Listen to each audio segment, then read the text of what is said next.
بسم اللہ الرحمن الرحیم۔ السلام علیکم ورحمۃ اللہ وبرکاتہ۔ ماتحتو کے ساتھ درگزر کا معاملہ کریں۔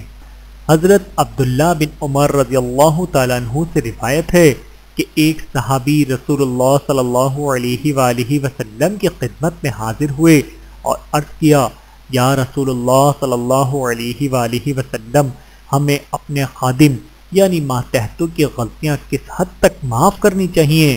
رسول اللہ صلی اللہ علیہ وآلہ وسلم خاموش رہے۔ ان صحابی نے دوبارہ خدمت اقدس میں یہی عرض کیا۔ آپ صلی اللہ علیہ وآلہ وسلم پھر خاموش رہے اور جواب میں کچھ ارشاد نہیں فرمایا۔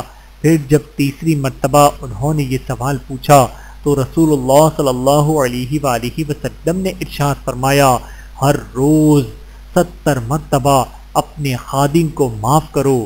بحوالہ سنن ابی داود، حدیث نمبر 5166۔ اللہ تعالی ہم سب کو احادیث مبارکہ پر عمل کرنے کی توفیق عطا فرمائے، آمین ثم آمین۔